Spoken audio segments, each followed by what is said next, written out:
Professor Frank, numa corrida muito disputada, Trump garantiu pelo menos 277 dos 538 votos eleitorais disponíveis na eleição de terça-feira, dando-lhe a maioria necessária para voltar à Casa Branca.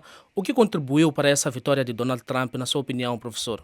Não, isto, em primeiro lugar, preciso dizer que é de facto uma vitória expressiva e extraordinária, quer dizer, tendo em conta todo o historial da primeira vitória de Trump em 16, o repúdio dele em 2020 e depois o assédio à capital em janeiro de 21, que ele tenha regressado à Casa Branca e não é só regressado, quer dizer, ele regressa com uma vitória, provavelmente também no voto popular e não só no colégio eleitoral, e com um Senado com pelo menos 52 senadores republicanos e até possivelmente 54 ou 55, e com a Câmara dos Deputados que ainda está por resolver, mas que também possivelmente seja republicana. Quer dizer, se tal acontecer, será de facto uma vitória esmagadora.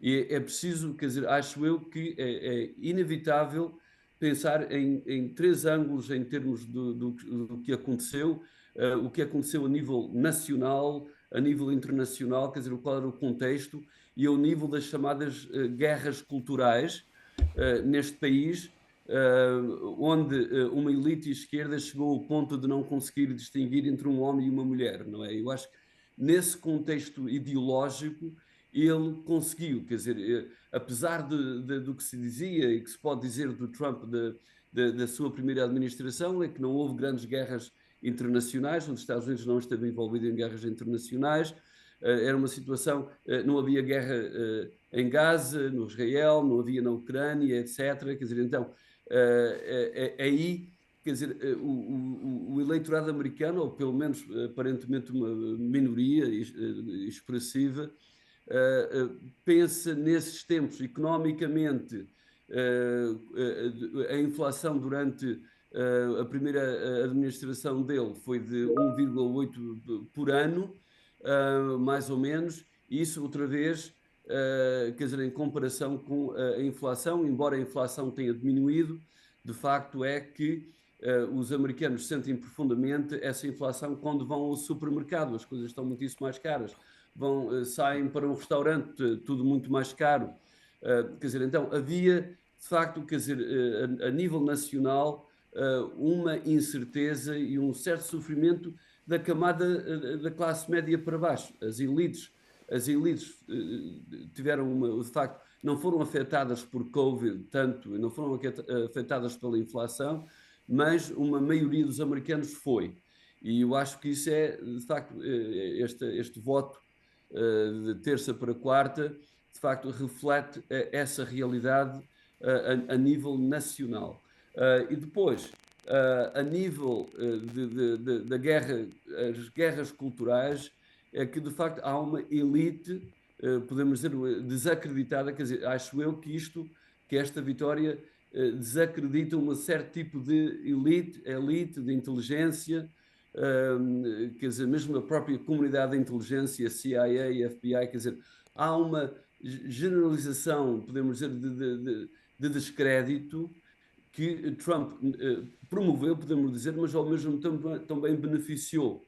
Quer dizer, agora, no meio disto tudo, será difícil ver como é que isto, quer dizer, eu esqueci-me de referir também a questão que é internacional e nacional ao mesmo tempo, que é a imigração desenfreada, que trouxe à volta de 10 milhões ou mais de imigrantes indocumentados para o país, que muitas vezes eram tratados até bem, iam de voo para cidades diferentes, ficavam em hotéis. Quer dizer, isso para a classe média, classe baixa, era um pouco chocante, porque dava a impressão, e talvez era só uma impressão, mas de que o ilegal, quer dizer, o indocumentado, era às vezes tratado melhor do que o próprio cidadão. Quer dizer, então, eu acho que Trump se aproveitou imenso disso, aproveitou-se de como os americanos viram aquilo que chamavam a guerra jurídica contra ele, lawfare, como nós sabemos, em Nova York, em Washington, em Atlanta, etc., todos aqueles processos jurídicos que eram difíceis de distinguir, podemos dizer, de processos políticos. Então, quer dizer, o que acabou por também, outra vez, desacreditar uma certa elite neste país, podemos dizer, quer dizer, que há aqui, de facto, uma grande dúvida, um grande desacreditar. Por exemplo, e depois é preciso não esquecer que Kamala Harris assumiu a candidatura quase numa espécie de o que é que se pode dizer, palace school, não é? Exatamente, professor Frank. Eu ia mesmo perguntar sobre a Kamala Harris, que entrou nessa corrida eleitoral depois do presidente Joe Biden ter desistido. Isso após o debate onde recebeu muitas críticas. Como é que avalia o processo de campanha de Kamala Harris até chegar a este momento em que ela perde para Donald Trump? Bem, quer dizer, ela não participou nas primárias, quer dizer que ela foi candidata sem ter recebido um único voto. Depois de ter insistido e dos meios de comunicação terem insistido durante 3, 4 anos de que Biden estava perfeitamente lúcido, que era uma inteligência rara, etc. Quer dizer, isso desacreditou imenso os meios de comunicação e acabou também por afetar a candidatura dela, que é, ela recusou-se durante 2 meses de dizer uma única coisa negativa em relação a ele. Claro, ela estava numa situação muito delicada, mas ela não se distanciou minimamente dele, que, como vemos nas sondagens, tinha o apoio de mais ou menos 38% da população.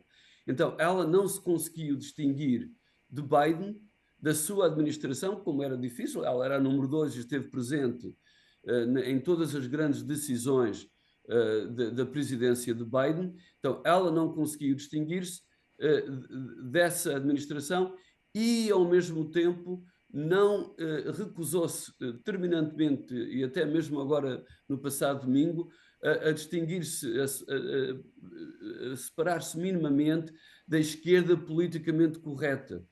Então, toda essa guerra, as guerras culturais, tudo isso que, de facto, é vista por mais de 50%, mesmo democratas que votam sempre no Partido Democrata, amigos meus, etc., estão fartos dessa guerra, ou estão fartos de alguns elementos dessa esquerda. Quer dizer, Uhum.